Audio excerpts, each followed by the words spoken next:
have rightly stated that the principle of this bill has been unanimously accepted by most of the relevant points have been made out, and that no time of the House should be taken by repeating the same points again and again. One of the points on which I want to lay stress and which is being disputed again and again by the Treasury benches is the question of cottage industries.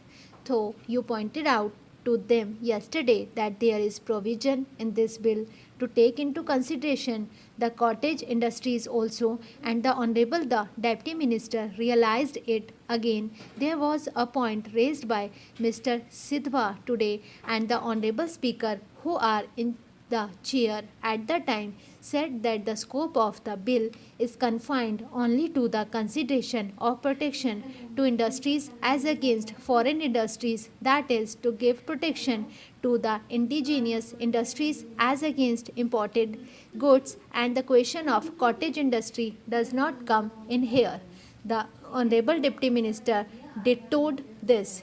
Unless protection is given to indigenous industries, we shall not be able to develop industrially. I wholeheartedly support this proposition. I am not against it. When I speak of cottage industries, I do not for a moment think that our country should not be developed on the same lines as the other countries in the world. I want that every villager should have the same amenities that we sitting in this house have. Even villagers should have these furnitures, fittings, houses, and so on. The only thing is that the existing economy should not be disturbed and sacrificed before substitute arrangement is made. Before we give protection to any bigger industries, the first thing we should consider is that the materials which are at present being produced in our villages to meet the requirements of our villages and on which the economic life of the villagers rests are properly safeguarded.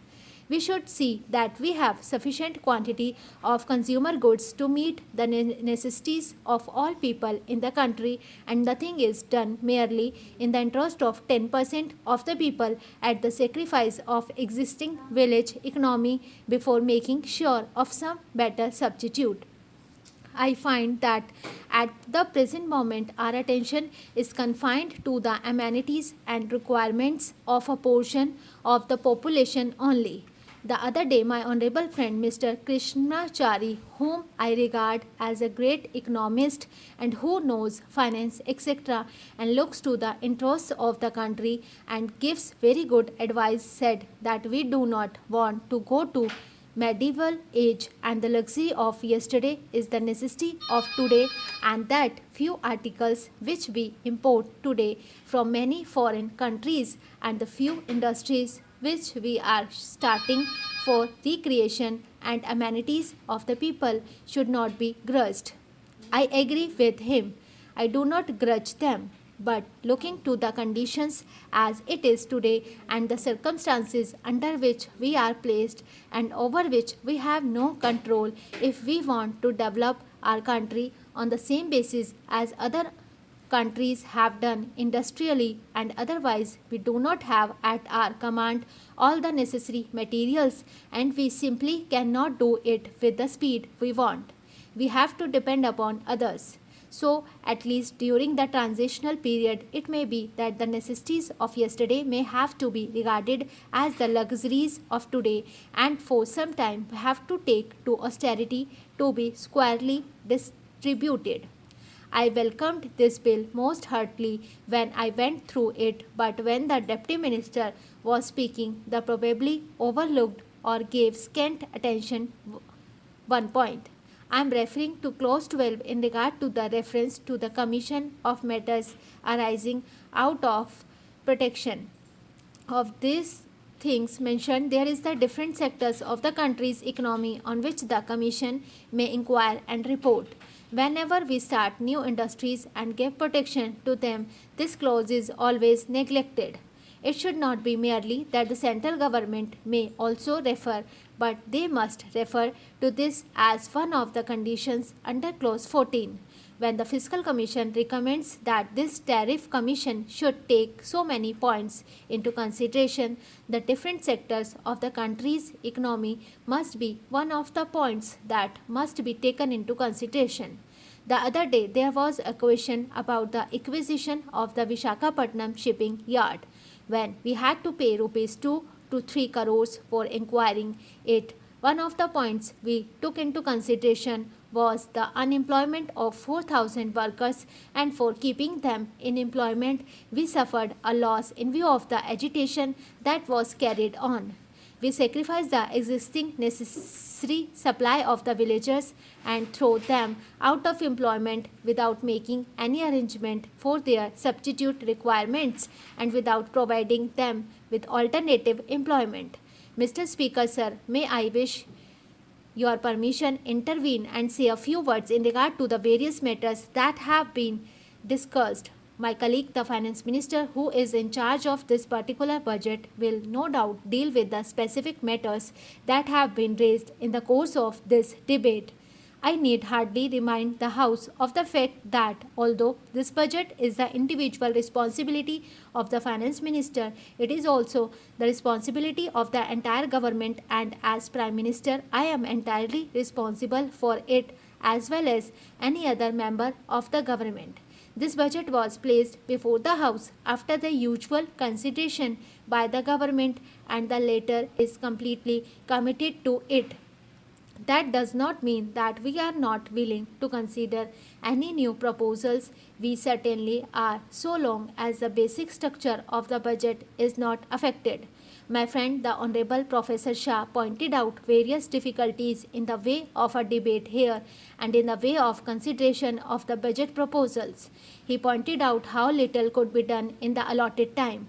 I am in complete agreement with him in this matter. If there are any practical proposals which would enable us to give more time for the consideration of these problems, either formally or informally, I am quite sure that the Finance Minister will gladly consider them. The real difficulty is, however, more basic, and it is this. The kind of problems which the government has to face now is so vast and intricate assembly to give enough time for its consideration.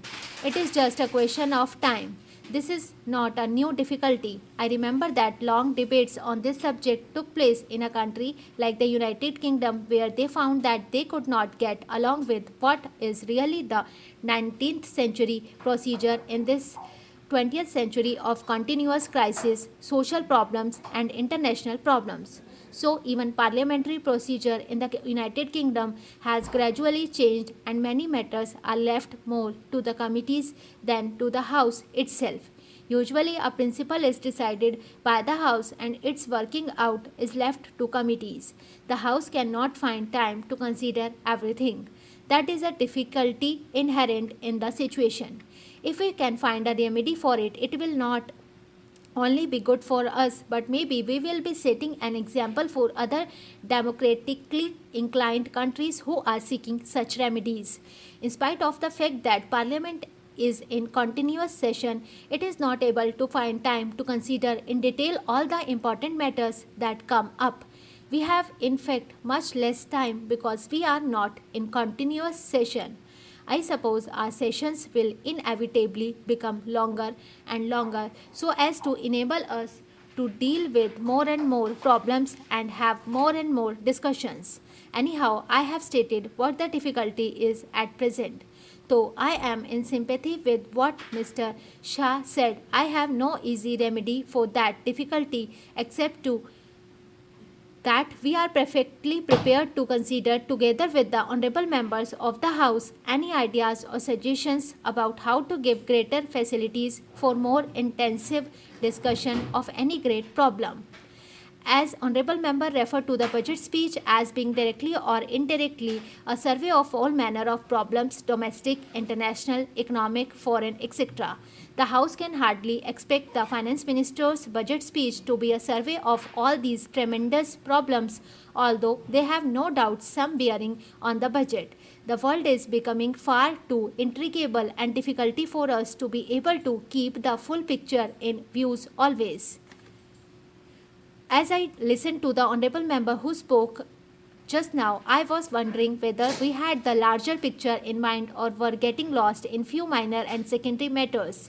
For instance, having referred to the government's extravagance, the honorable members went on to say certain things in regard to our bringing forward.